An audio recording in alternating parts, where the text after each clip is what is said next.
Good evening, everyone, and thank you all for joining us for the third webinar event for this year by the National Osteology Group Australasia. Our goal is to provide high-quality education on oral tissue regeneration, provide a network to share clinical experience, and connect colleagues from New Zealand, Australia, and the world.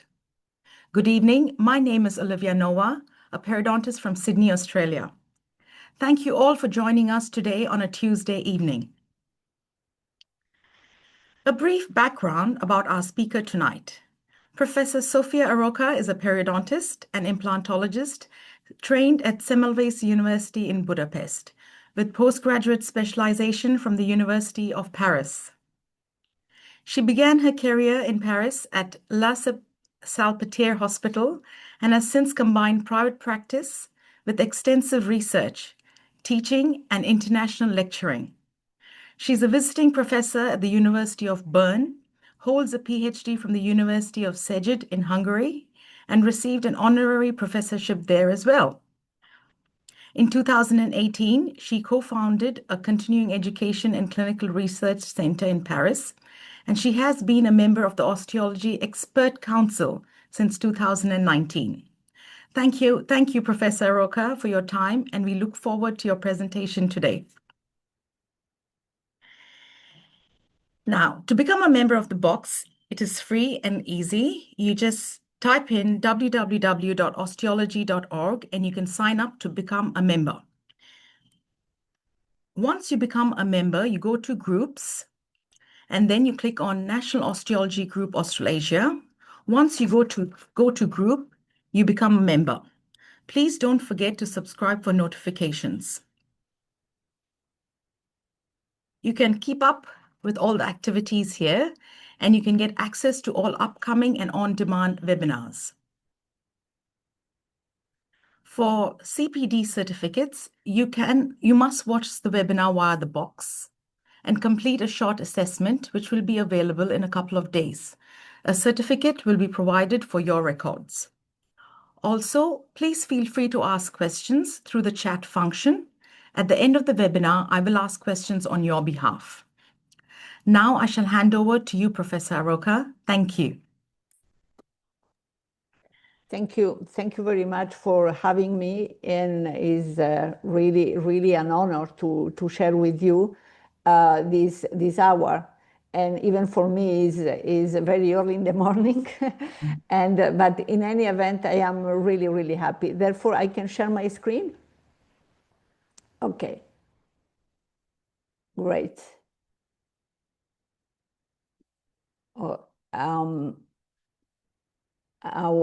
Okay, perfect. Our topic today is to talk about recession coverage and even more techniques for multiple recessions coverage.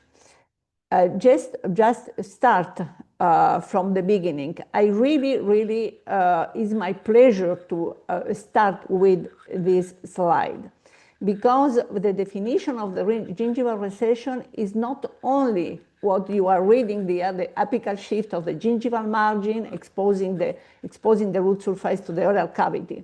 It's not only that, it's much more like than that, is really the loss of the clinical attachment and also the keratinized tissue, the reduced keratinized tissue. Because if we understand that is not just an apical shift, but even more, we will understand why we have to really master several surgical techniques in order to go for a real treatment of these kind of defects.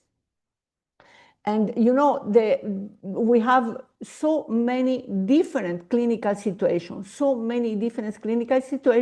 when you are facing multiple recession type defects. Also, for instance, different types, RT1, RT2, you know, with preservation of interproximal soft tissue and hard tissue, or with just the loss of the tip of the papilla, or associated with non-carious cervical lesions. Now, all of those different clinical situations, of course, cannot respond only to one type of the surgical techniques. And we have two main, there are not only this one, but two main surgical procedure in order to solve these recession type defects.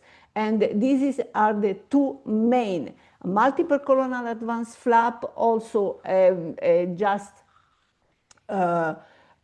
placing coronal the tissue, or associated with connective tissue graft and the so-called tunnel technique.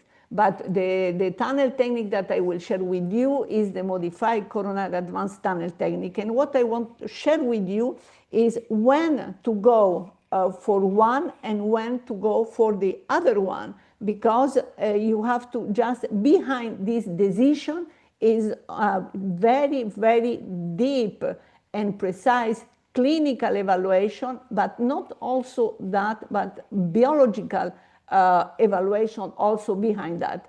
And the indication, because we should know what are the real indication in order to treat this kind of defects. Most of the time, we are always talking about to improve the aesthetic. Of course, we can improve the aesthetic, but we can solve so many problems beside to improve the aesthetic. For instance, in the lower arch, the main goal is to allow to the patient to have a good oral hygiene. Of course, in some patients, we will improve the aesthetic as well, but we can treat also, as I mentioned before, the recession that associated with non-cervical carious lesion. We can also hypersensitivity or to treat root caries with this kind of. Therefore, we have several indications, and just I do want that people keep in mind that not only the aesthetic have to drive us to go for this kind of treatment. For instance, of course, if one of the indication is the aesthetic, you must go for a complete root coverage. A complete root coverage means to have previously to go for the surgical procedure, to know which will be the right surgical procedure that will give you the results that you want. And also, for instance, for root sensitivity, you cannot cover 80% of the root only. If it is that the indication, that's why it's extremely important also to keep in mind which is the goal. And since in the definition, as I mentioned before, the definition is not only the apical shift, but also to restore the clinical attachment loss. Therefore, it means that we have to keep in mind that we are doing not coverage, but we are doing soft tissue regeneration, the superficial periodontium we are regenerating. And that must be the goal of our treatment. And as I mentioned before, you have two main, not only those, I am repeating myself because there are too many variations of for instance, for the tunnel technique. But let's go a little bit more deeper into the multiple coronal advanced flap. Here you have an extremely good example what does mean to treat periodontal problems and not only cover recession. This patient, as you can see, has multiple recession type defects associated with non-carious cervical lesion.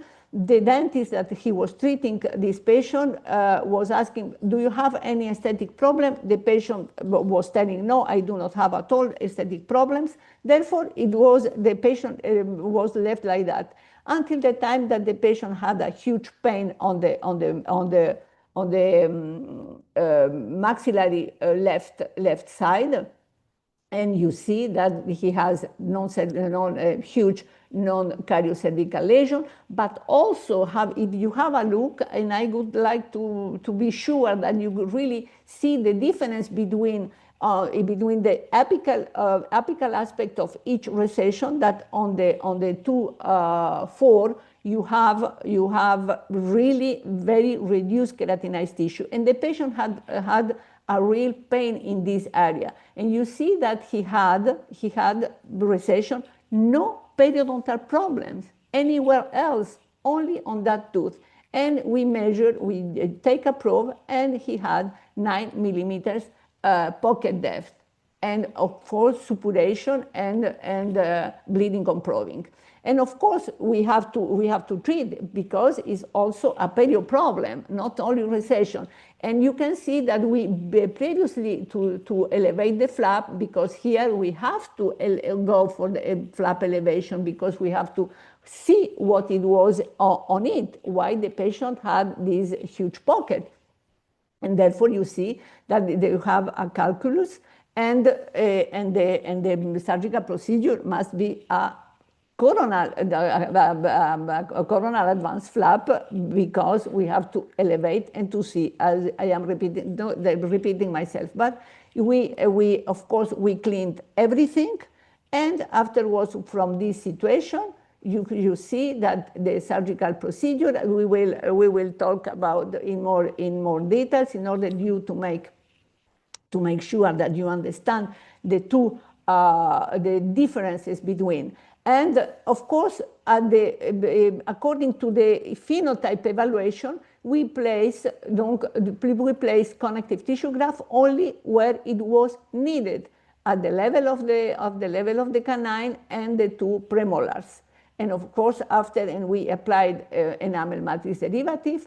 We close covering completely the connective tissue graft. And of course, we treated afterwards both sides, and you see that the patient, from a periodontal standpoint, is healthy. We improved the aesthetic, but we treated not only one problem, but we treated at least 3 problems, because we also treated the non-cariocervical lesion, we treated the perio problem, and we succeed in covering. And I really do not like to repeat the word cover, because we are doing much more than only cover the roots. Okay, here you see, please have a look in more details what is about. You have this multiple coronal advanced flap was described in about 26 years ago by Giovanni Zucchelli and Massimo De Sanctis in a wonderful clinical article.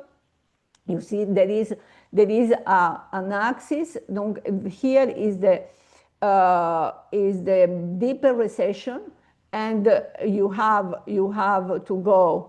You measure. We will see. You measure the recession depth, and you place, according to the recession depth, you place the oblique incisions in a split manner.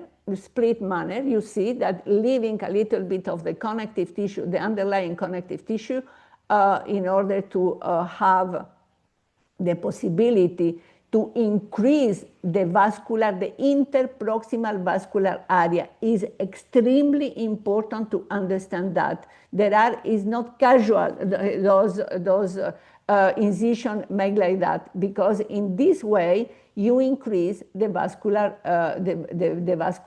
blood supply in the most peculiar area, that is the interproximal area. And now around the recession defects, you elevate the flap in a full thickness manner. Therefore, at the level of the interproximal area, you go split.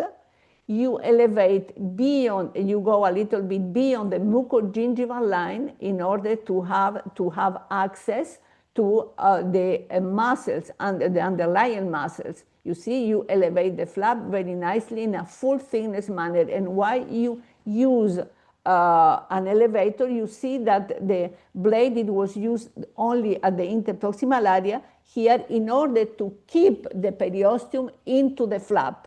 is extremely important that you keep the periosteum into the flap.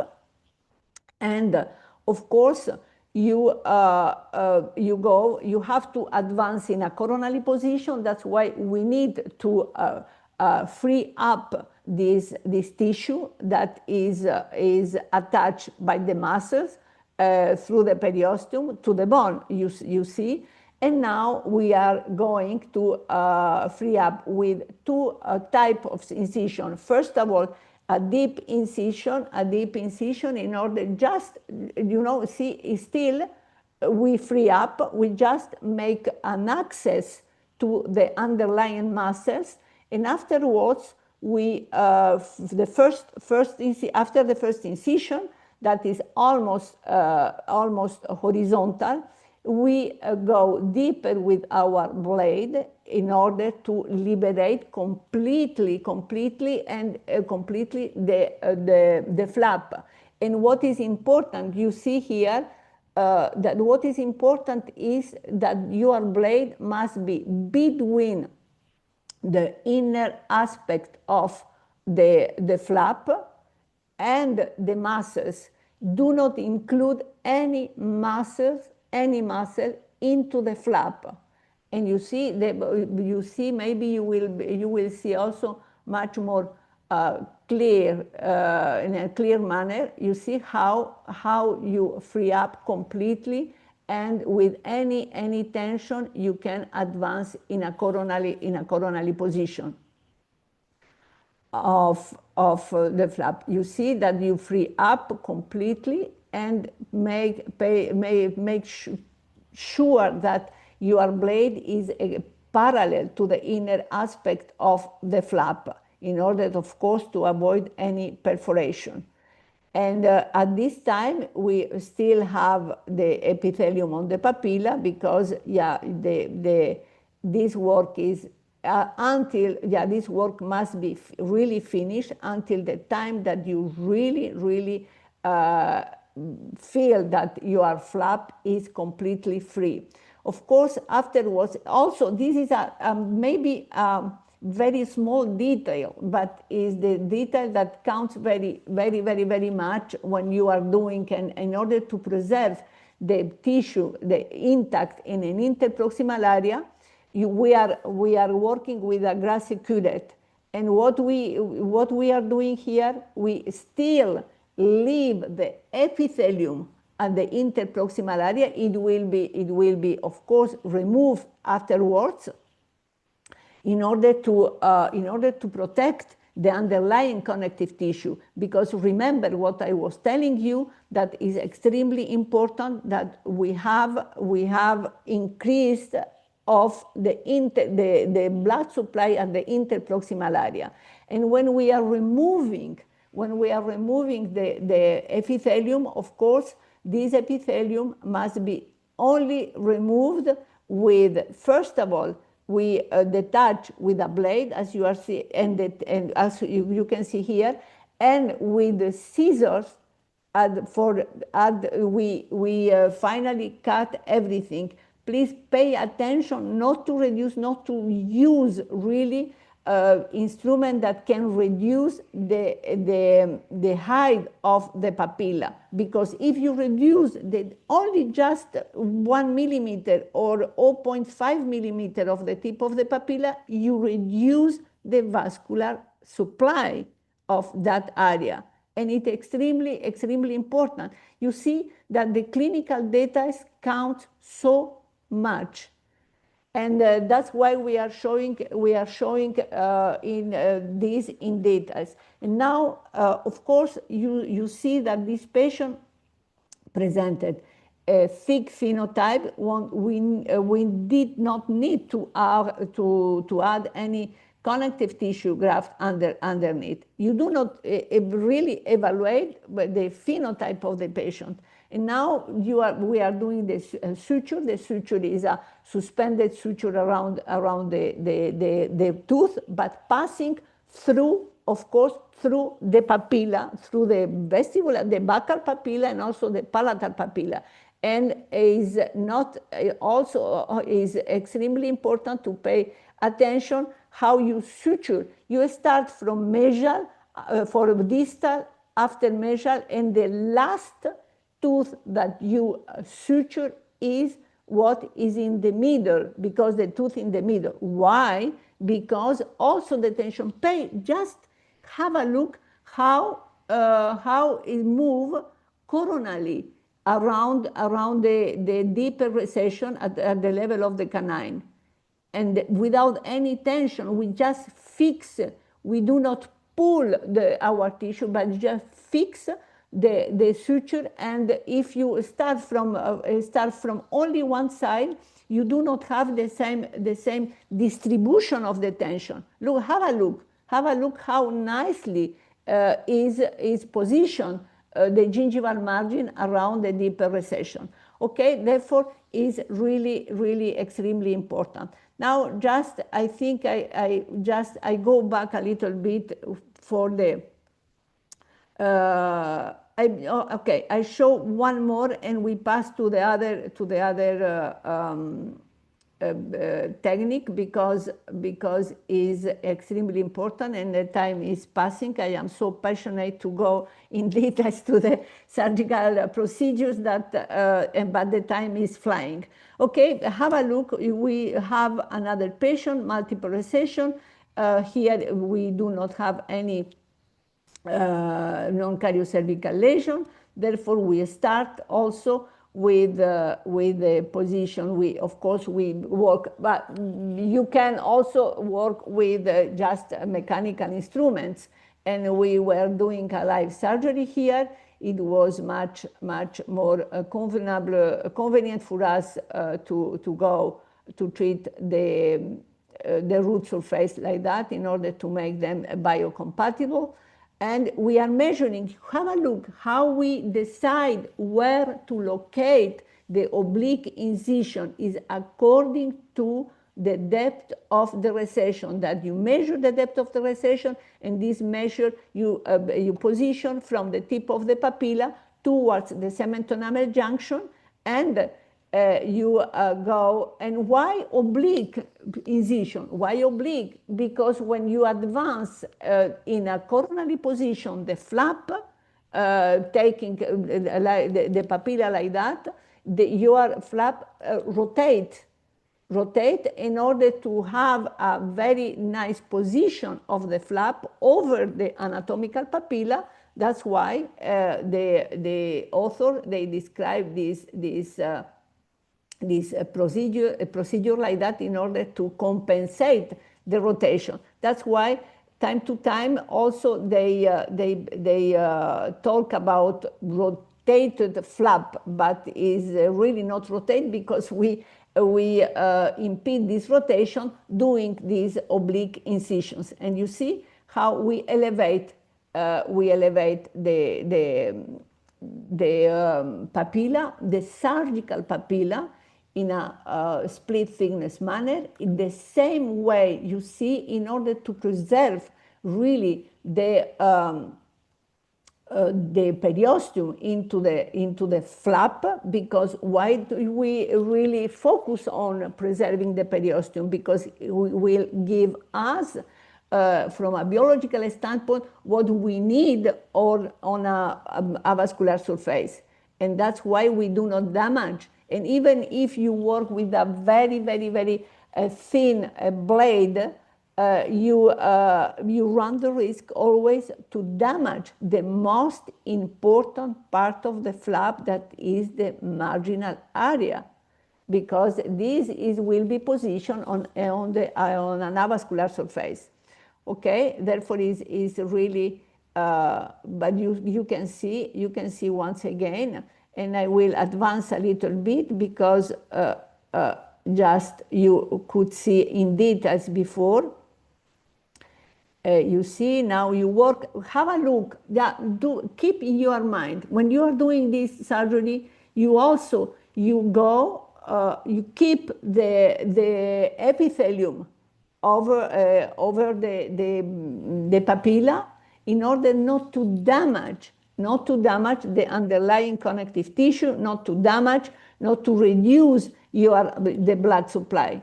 details, clinical details that count very, very, very much.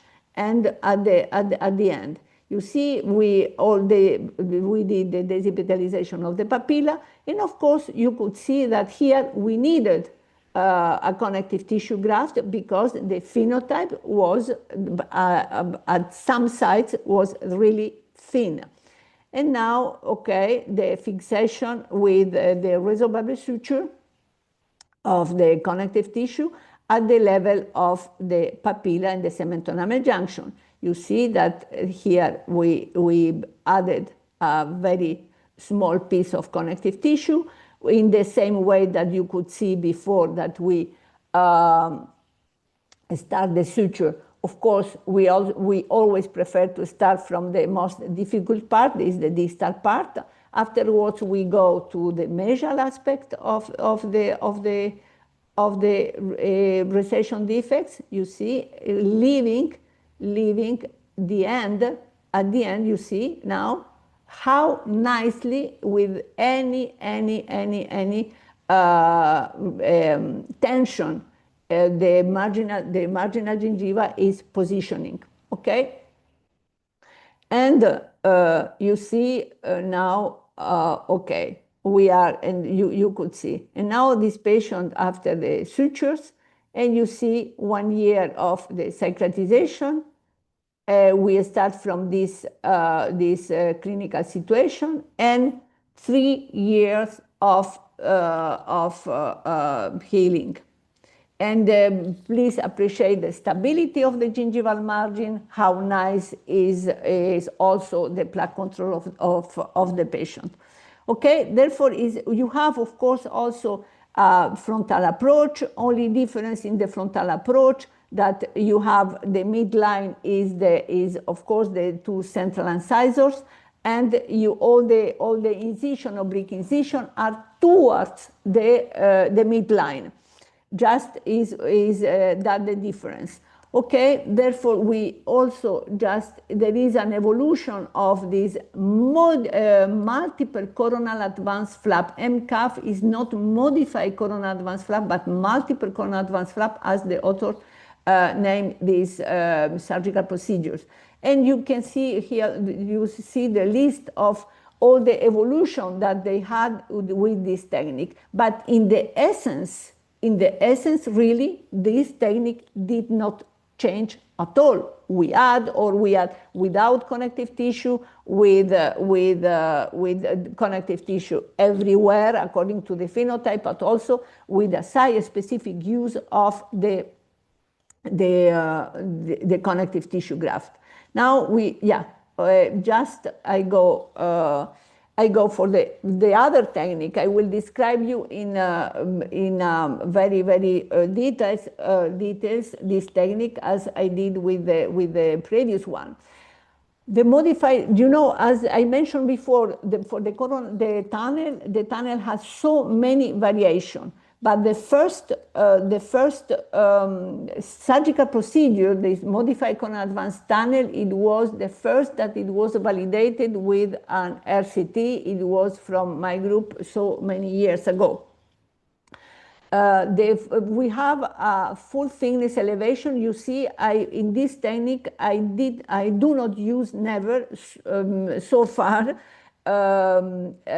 any blade in order to have access to the tunnel. I do not have just an elevator. Why? Because I do want to keep also intact the periosteum into the flap, because I need that in order to have a biological response from my soft tissue on an avascular surface. And I go with a blunt curette. I go beyond the mucogingival line, as you can see here in details, and I start to have a gentle cut of the elastic fibers, muscle fibers beyond the mucogingival line in order to reduce the tension. And at the end of the procedure, I, of course,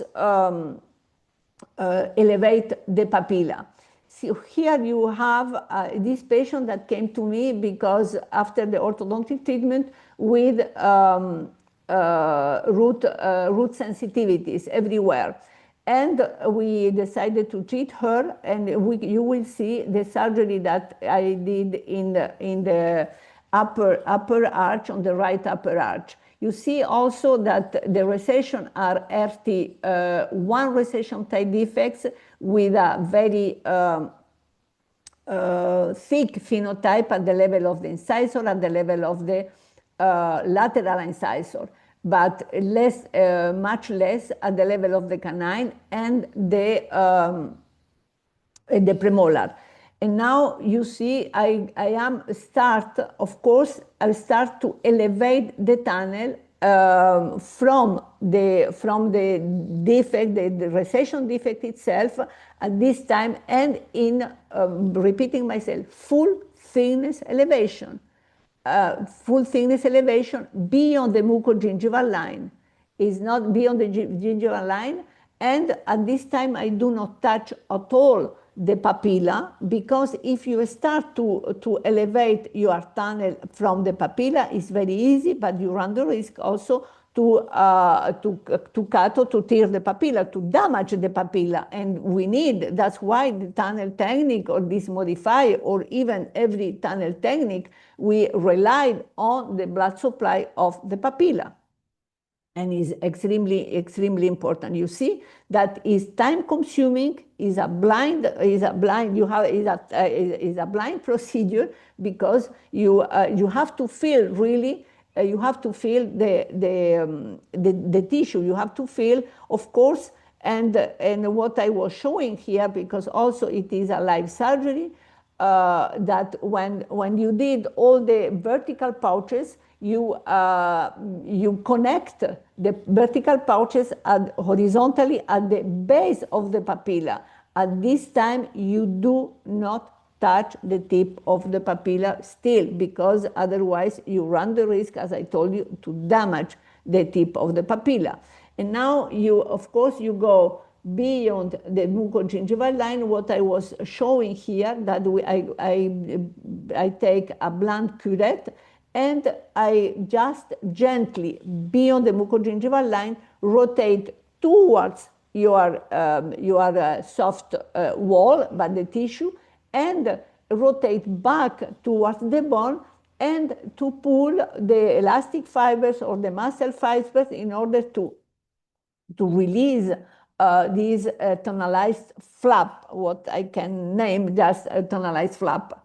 And you see that this procedure is much longer, is very much time-consuming procedure. That's why, as when you decide to go for one or the other, you have to also know that you need much more than the previous surgical procedure that I was sharing with you before.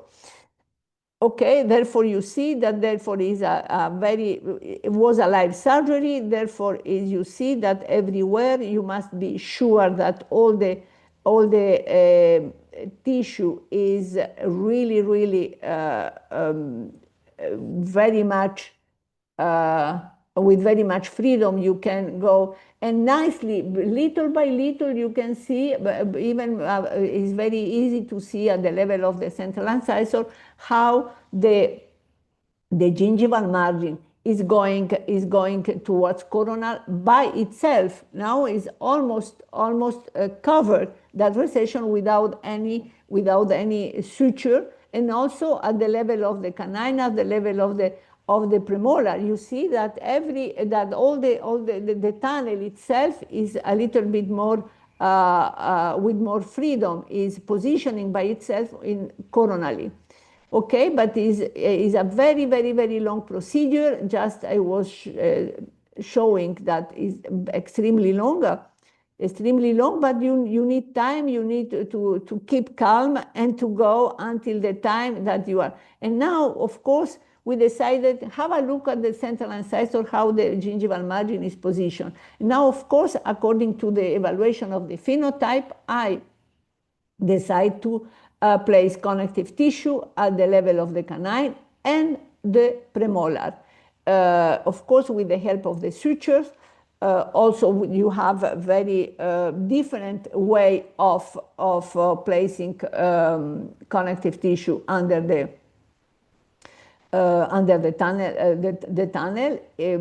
I do with the help of the sutures, passing through the base of the papilla, and going to catch the connective tissue, which is, you see, is not really a huge amount. I do not need, because I have still 1 millimeter of keratinized tissue at the apical aspect of the canine.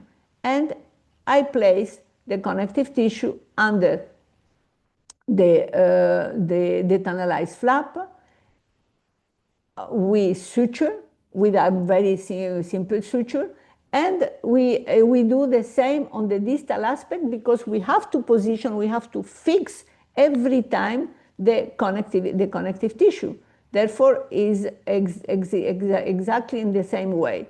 You have to pay attention how you pass, in which direction you pass your needle, because otherwise you run the risk to turn the connective tissue. But now is positioned very well. We suture and we start. And you see that in order to prepare the suture that are suspended around the contact point, but also suspended around the tooth, we close the contact point before. Now, here I combine two types of my suturing techniques. Horizontal matrix suture at the level of the papilla. I pass under the contact point. I leave the loop. I pass the short end under the loop, and just I close. It's a very, very, very useful and very quick way of suturing and advancing in a coronary position.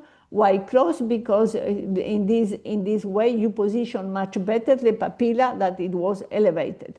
Okay, you see, and now I use here the same, but add at the level of this lateral incisor. I add another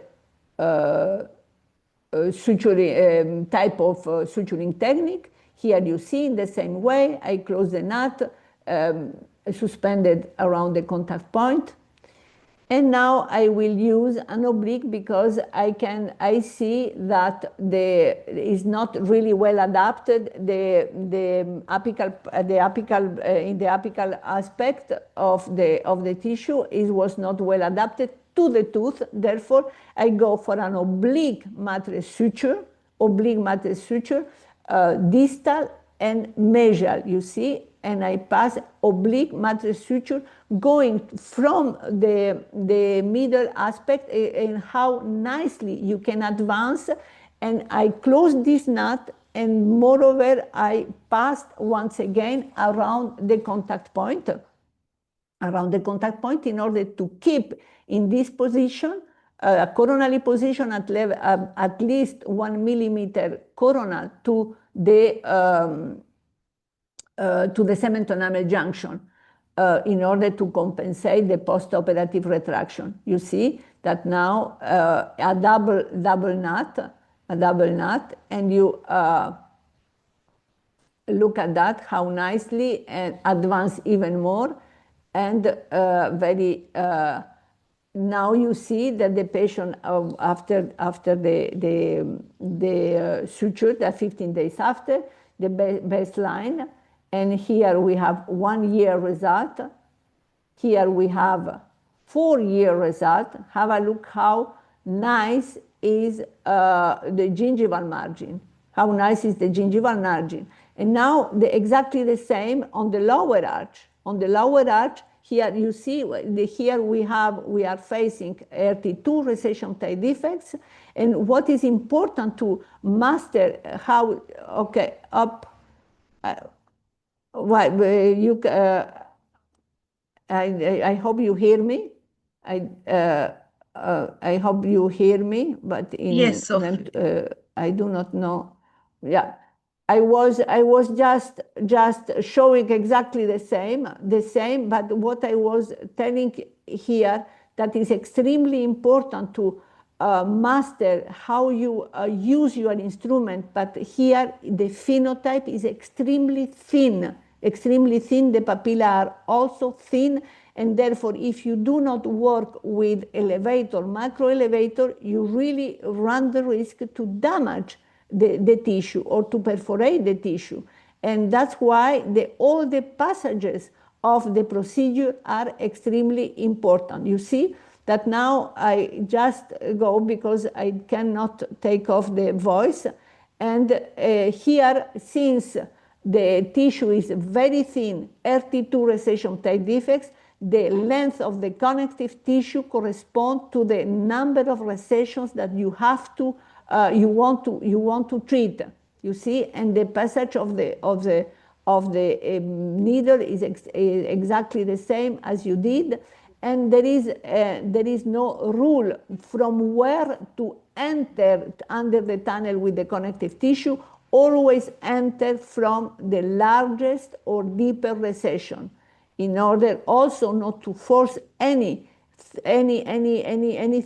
towards the soft tissue. You see that now from the middle, and I pass. And here is extremely important, that is a little bit different from all the defects that you are doing with the RT1 recession type defects, that you have to fix separately the connective tissue around the tooth. You see that now I am passing. I am not only to advance and to cover the connective tissue with the tunnel, but fixing at each tooth the connective tissue in order to make sure that you have stability. How we look at that, how the vestibulum is very shallow. Look at that, it's almost horizontal. Therefore, you have to be sure that you have to be extremely stable afterwards.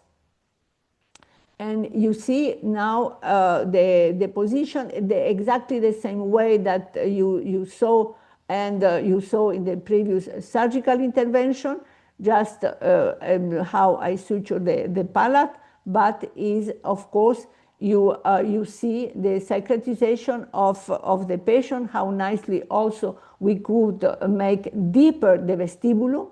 And here, the same patient you have at baseline, 4-year result, and see please the stability. And here you see exactly the same patient, upper and lower arch, at 5 years. And you can really see that is extremely important to make sure that all the passage are done. Just I go, because I think we won't have time. I go to the part of how you decide to go for one technique of the other. Now you could see really in details the main surgical procedures, as I mentioned before. But when we are learning about surgical intervention, how we can determine which is the best clinical situation, I really share with you one or two different clinical situations. Normally, we are always talking about to evaluate the prognostic factors. The prognostic factors, of course, are extremely important, but we cannot go to choose the best technique, because our prognostic factor, we are talking about the results and not what we guide you to choose that. Better is to rely on the defect characteristics, but are so many. What are the most important of that? That's why I decided to go. For instance, we have here multiple recession type defects. This patient I decided to treat with tunnel. You see all the passages and also 3-year results at the bottom. Okay, here you have before and after. This the same patient on the opposite side, before and after 3 years of treatment. And also this one. But just have a look. All of these patients were treated with tunnel technique. You see, and therefore, why I was sharing my thinking with Professor Zucchelli and Professor De Santis in order to go for this article that I really is extremely interesting article in order to have some clear ideas in your mind, how you decide to go for one or the other technique, but you can combine both. I hopefully you can see that what are the main clinical parameters that we choose. Do not be afraid. You see here in the middle, you see the type of the recession. You see also in what counts the LKT, this is the lateral keratinized tissue. You see also we measure the papilla base, but also we measure the coronal, the tip of the papilla, the papilla coronal width, the PCW, papilla coronal width, LKT, lateral keratinized tissue, papilla base, and the phenotype, the keratinized tissue width, and the gingival and the gingival thickness. Okay, and just let me go for this one. For instance, we measure, this is a multiple recession type defects. We measure the LKT, the lateral keratinized tissue, lateral to the recession. But if you go for the article, you will be really more in details. And this, if it is more than 2 millimeters, the papilla base is more than 3 millimeters, you see, 3 millimeters, the papilla base. And in all sides, we have a thick phenotype.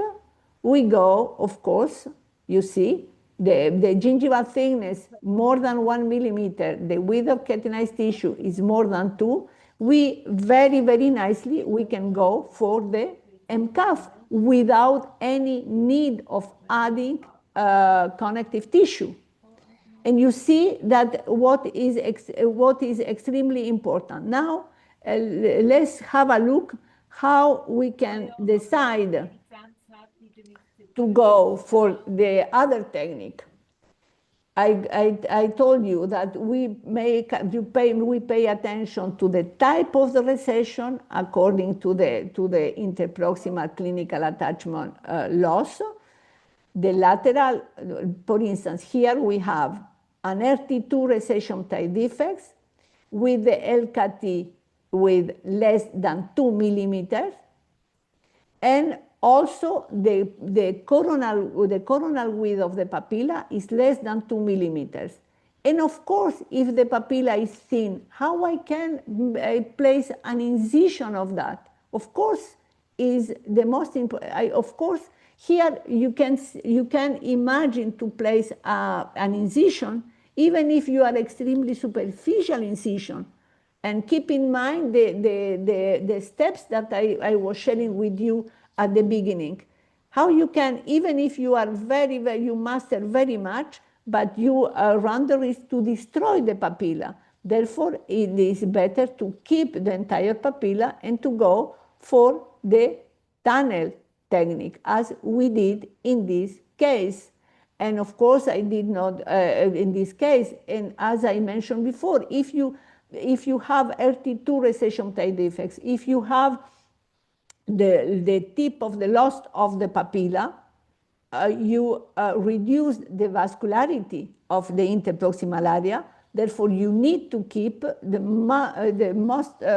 much as you can the intactness of the interproximal area. And RT2, you need the length of the connective tissue must correspond to the number of recession that you would like to treat. And we elevate in the same manner this tunnel that I was showing you. Of course, when you cannot elevate, you see that the contact point is very long. Therefore, we cannot elevate so much in a coronary position the papilla, but what is important that underneath it is the connective tissue. And have a look how nice is the coverage of the result is you have here 3 years of the result. Also almost 33 recession type defects. Of course, here, even if the papilla is a little bit weak, but the LKT is not at the level of the 1 incisor, is not more than 2 millimeters. Therefore, of course, in this way and in this kind of clinical situation, I go for the tunnel because I do not have too much support in the interproximal area.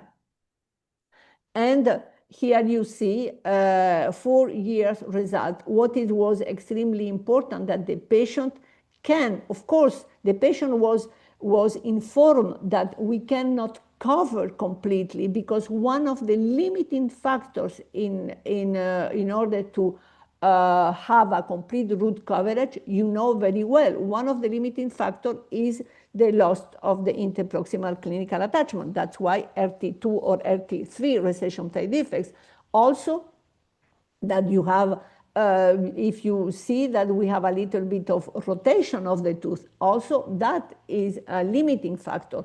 Also, we have more than 3 millimeters between the tip of the papilla and the contact point. Also, as I wrote in an article in 2018, this is extremely important as a prognosis factor in order to inform the patient what you are capable to do and which is the technique that will allow you to go for the best result in this clinical situation. Of course, you can decide to go for an orthodontic treatment, but time to time is very heavy for the patient as well. Therefore, to decide for the best technique, for the best result, is also very good if you have in your armamentarium, technical armamentarium. Have a look another clinical situation. Is this case I was mentioning before, LKT less than 2 millimeters. The papilla coronal width is less than 2 millimeters. Of course, I do not hesitate at all. I showed you this case before. I do not hesitate at all to go for the tunnel technique in this case. And since I have a little amount of keratinized tissue, but I have the loss of the papilla, that's why I have to have a support of the papilla, and that's why the length of the connective tissue corresponds to the number of recession, but also is, since I have somehow not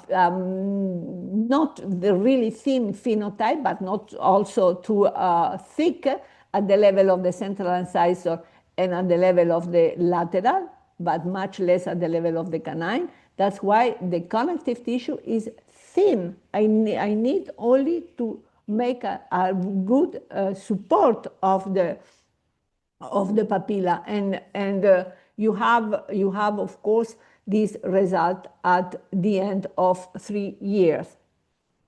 You see, I think also I can show you so many cases where the decision was made according to the clinical parameters that I was sharing with you. This patient has 10 years follow-up, and you can really see that the gingival margin is extremely stable. Now, I think we are running out of the time. Just I want to share with you this last slides. Look at that. The interproximal clinical attachment loss. For us, these are the real determinants that must influence your choice for one procedure or to the other. The interproximal clinical attachment loss. The papilla is the papilla, the morphology of the papilla also the amount of keratinized tissue lateral to the recession that belongs to the papilla are extremely important, and the phenotype, you do not need, believe me, you do not need much more in order to go for the right choice of the surgical technique. For instance, here you have RT1 recession type defects. The papilla is wide. The LKT is high, more than 2 millimeters. The phenotype is thick. Why you need to add connective tissue? We have several articles showing the RCTs, also from Francesco Cairo, for the group of the Italian Martina Stefanini. They were showing a very, even for the Giovanni Zucchelli and Massimo De Sanctis, had more than 5 years result only with the MCAF without adding any connective tissue. Here you have another case, RT1. The papilla is white here, and the phenotype is thick only in some specific areas. Of course, you do not need also to place everywhere a connective tissue, just with a site-specific use of the connective tissue, but the MCAF because the papilla is wide. And on the contrary, if the papilla is narrow and the phenotype is thick, you are still having RT1 recession type defects, and also you do not need to add any connective tissue. But this case is very rare. It's very rare to have. But you have from 2019 an article for a case series from a very smart article from Giulio Rasperini, that they did several cases like that, and they show a very nice result at 1 year. Here you have the papilla is wide, the phenotype is thin, and of course, since the papilla is really the boss, and you go for the MCAF, and F means full use of connective tissue. If the phenotype is thick, of course, you have to go for that. And in the papilla is narrow. The tunnel technique with the site-specific, we in 2021, we wrote an article for showing that this technique using the site-specific connective tissue plus the modified coronal advanced tunnel technique is really valuable technique. Therefore, if you go for the article, you can read in more details. The papilla is narrow. The phenotype is thin everywhere. The MCAT, you see, once again, the papilla is really the boss in these cases. And of course, in RT1, and according to my experience and according to my work, and also in agreement with Professor De Sanctis and Professor Zucchelli, one of the most adequate technique is the tunnel technique in RT2 recession type defects. Okay, and here you have, just only to finish, we have a patient with RT2 recession type defects with a huge amount of keratinized tissue apical to the recession. And here I combine the two techniques. You see, here I combine where the papilla were thin, and I have RT2 recession type defects, and the other places you can combine. If you master and if you understand these two techniques, you can master and you can combine. There is no problem to combine these two techniques. And of course, you see, the patient is very happy, and also you are very happy, because we started from this situation and we finish with this situation. Can we include the two techniques and even more into the surgical armamentarium? Of course we can, and think to the very simple to some clinical parameters that will allow you to go for the best result with the adequate choice of your surgical procedures.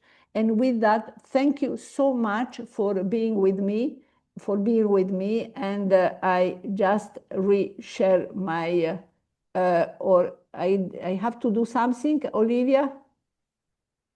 Thank you, Professor Aroca, for a wonderful presentation today. We have a few questions. Yeah. So the first question is, how successful are cases of multiple recession coverage? But if you go for instance, I show you 10 years result. It was one case, but also 5 years. But what is the most important thing is really to evaluate what are the factors that will allow you to go for one or the other. Okay, but it is extremely important in order to have success, in order to evaluate also the prognosis factors. But what is the most important thing is to maintain healthy this patient.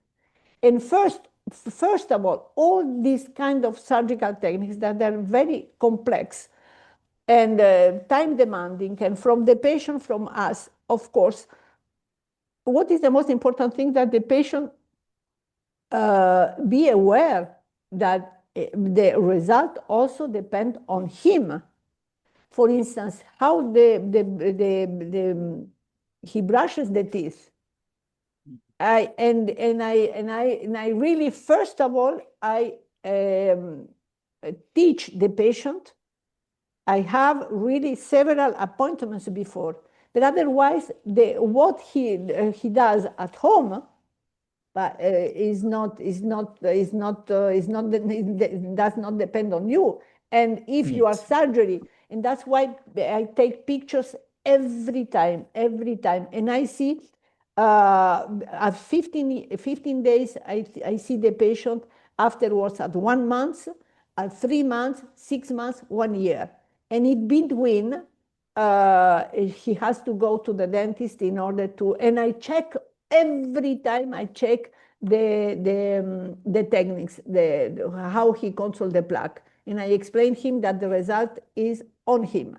After you choose the best, of course, if you do not have, it's very rare if you really evaluate all those clinical, anatomical parameters, clinical parameters, prognosis, it's very rare that you do not have success. Really rare. And Happens, do of you course. notice that smokers or patients with uncontrolled diabetes, the results are not as good? Of course, of course, of course. But for instance, a patient with uncontrolled diabetes must be treated before. It also depends on us. Those are the prognosis factors. The prognosis factors, you know what I was telling, the prognosis factor, the patient, the tobacco consuming or the diabetes or any other systemic disease must be fixed before. If the patient is not here to cover, to treat or to do soft tissue regeneration, because I hate the recession coverage, but must be fixed, but it's not so important, it's secondary to the systemic problem that has the patient. We have to fix that. Of course, a patient who has a huge amount of tobacco consuming is not a good candidate for that.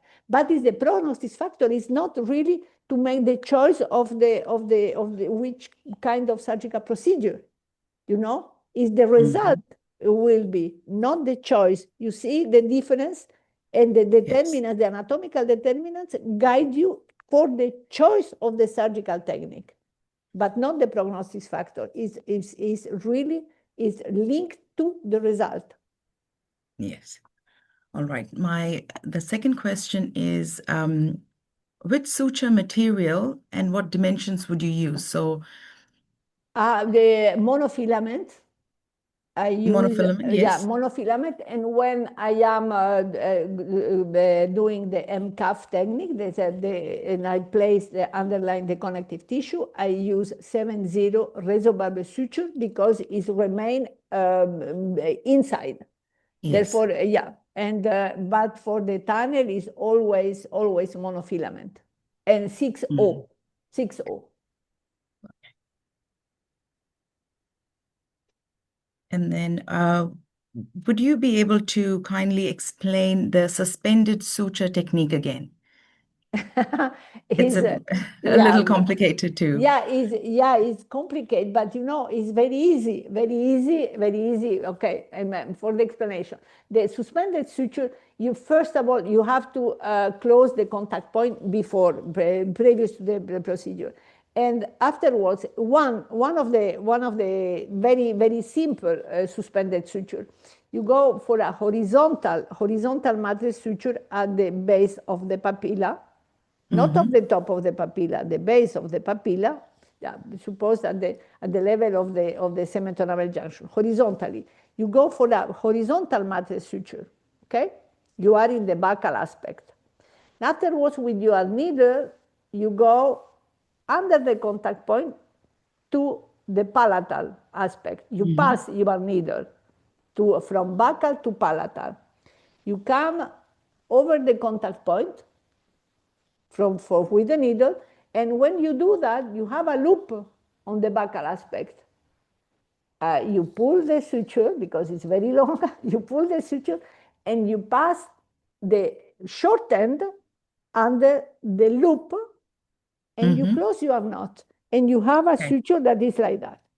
The other one is a little bit more complicated, but it's almost the same principle, but you go oblique, not to horizontal, you go oblique from a major aspect or the distal aspect. You go for an oblique matrix suture, you pass under the contact point, you go around the tooth because it's a suspended suture around the tooth, not only around the contact point, and you come through the contact point or over the contact point, between the papilla and the contact point with the needle, and you take in the same way, oblique, always apicocoronal. The needle enter apicocoronal in the same way, and you go with this oblique suture, and you go back under the contact point. You go palatal because you have to come back in order to make the knot for the other side. You come and you take the short end. You close the knot. When you close the knot, you will have on the buccal aspect oblique suture, and your tissue is extremely adapted to the root. You close the knot, you can live like that. But me, I do not, I want to make sure that all of that, because also doing only like that, you go for more coronal. You can live like that. You are very well adapted. But before I cut the two ends, I go around the contact point and I make a second knot, and I am sure that it will remain in that position. Yep. But to explain and not showing is not a bit really easy challenging. to just, yeah. But do you have a reference that we can refer to? Me? In one of your papers.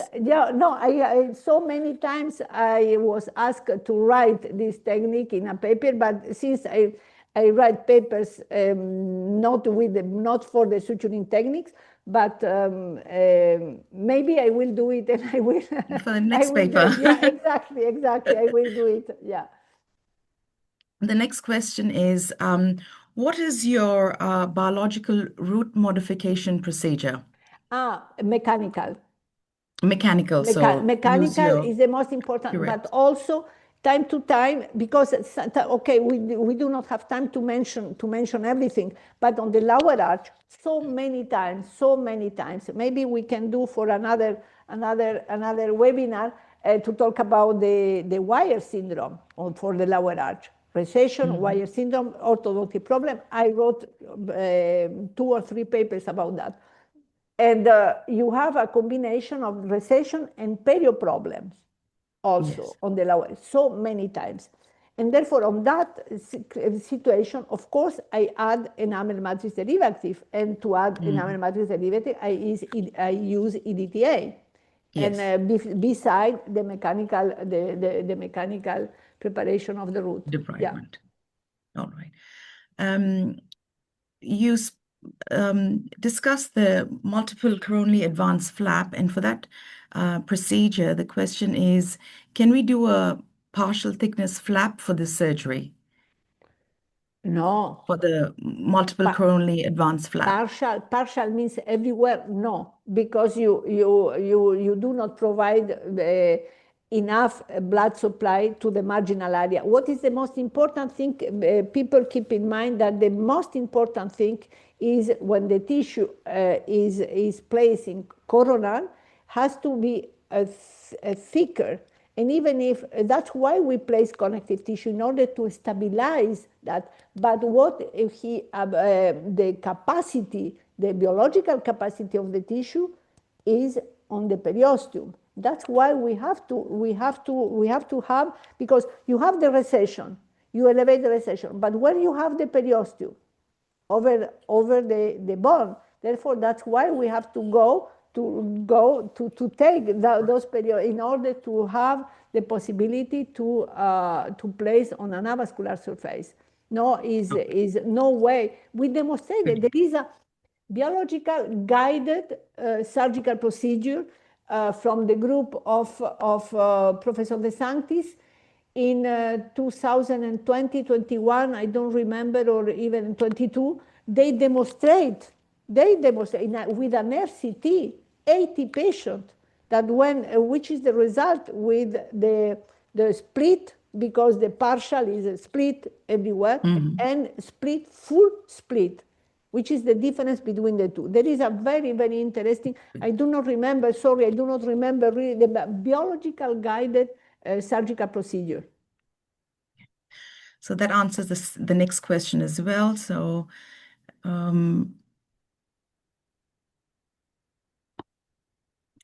is it acceptable to deepithelize the papilla earlier in the procedure, or do you suggest just prior to fixing the connective tissue graft? Yeah, I really prior to, but not before you did the mechanical root planning because you protect. Of course, is much better. I do at the end. I do just before I fix the connective tissue. Of course, makes sense. Makes sense for me. Makes sense that I protect the connective tissue as much as I can on that area, which is very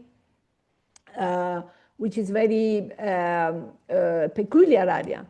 Yeah, we did not have time because I had so many slides explaining that, but 1 hour is too It's short. not enough. Too short. Yeah. Maybe we should invite you for a second webinar, Professor. Yeah, exactly. Only to talk about that. Yeah. The next question is, I'm going to ask two more questions and then we'll wrap up. How do you manage if there's a tear damage to the attached gingiva while tunneling? How I Manage the tear if the attached the gingiva tears. yeah, If you've but ever had a tear when doing tunneling. can I be really sincere with you? Yes, absolutely. I never had. A tear. So That is what far, maybe today. But no, because I really pay attention. But if it is the case, but so many times I was asked that question, if it is the case, you suture right after. For instance, Professor Sculian, he is not doing that. He's leaving until the end. And he sutured until the end. If it is happens, because at osteology in Vienna, he was asked, but if he lived like that, and at the end he's doing it. Me, no. I do, if it is the case, I fix right after, and I continue like that. Why? Because it's the shock. The tissue are traumatized with our surgery. With our surgery, because even if we are really, really, really light and gentle with tissue, because we have to learn how to be gentle with the tissue. And if it is the case, of course, I do it because the trauma, we have so many articles also explaining that how the trauma at the interproximal area, for instance, is lead to much worse damage than in the area of the flap itself. Therefore, we have to lessen as much as we can the trauma. Therefore, I fix. If it is happen, I fix. Yeah, and what I advise people to fix right after. And the last question is, how many millimeters do you tunnel beyond the mucogingival line in order to avoid muscle shrinking and tension? Really, what is what I tell, what is needed. For instance, of course, if it is on the lower arch, I have to pay attention to the nerve. But what is needed, I do not need to go too much deeper, because is just beyond the mucogingival line. You feel the elastic fibers, you feel, and you gentle cut. And a lot of people are not doing, I think is me and one Brazilian colleague who is doing that, and he's lecturing also because he learned from me. But every people are using blades to go Yes. to do that. But for me, what is how I can evaluate the results? That when the patient comes back 15 days after, telling me with no pain, with no hematoma, he did not take any painkiller after the second day, is enough for me. And I saw that the patient, because you are blind, even if you feel the tissue, you are blind. Even if if somebody wants to use blade, they can use, but I do not advise the microblade. Because with the macroblade, you do not feel really the tissue. You do not It's feel. too small. Exactly. You feel, but I do not use at all. Yeah, that's why. Because the best, and I did not start last year. I'm now more than 20 years doing that. Therefore, I know that my best result was the patient tells me after 15 days. Yeah. That's why All I right. use, and I will finishing my career using this technique if I go for the tunnel. But I am doing both, from the beginning. And I feel so stupid when somebody is telling only about one technique. You cannot Yes. solve, it's not true. You cannot solve all the different clinical situations only with one technique. Because what is the most important thing is to lessen the morbidity of the patient. Yes. And that's why the different surgical technique must correspond to that. Beautiful. All right. Thank you, Professor Aroca. I'm going to Thank you for share my having me. screen now. Screen now. Thank you. Thank you.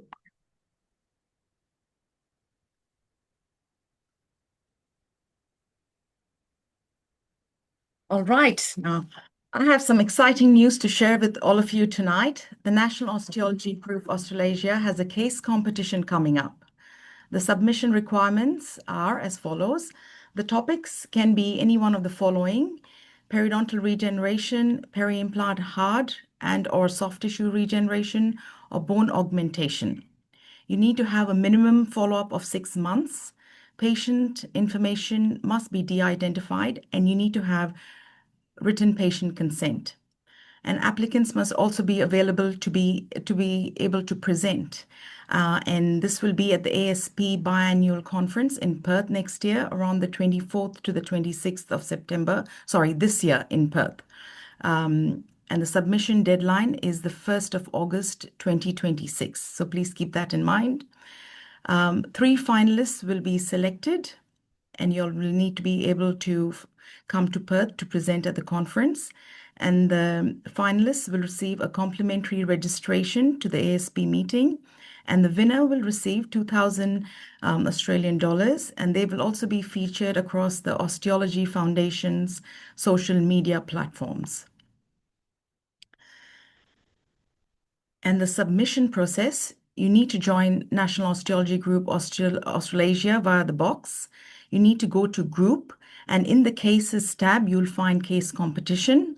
You can click on submit a case and follow the instructions on the case competition page. And to submit a case, you will need to upload the case to the case box first. So that's it from us tonight. Thank you all for joining us. We've had an amazing turnout of participants. We've had about 139 participants. We will have the recorded webinar available via the box in the next few days for you to rewatch or to get a continuing education certificate. Please follow us on Instagram, osteology_Australasia for updates. On behalf of the National Osteology Group Australasia, I wish you all a wonderful day. Thank you.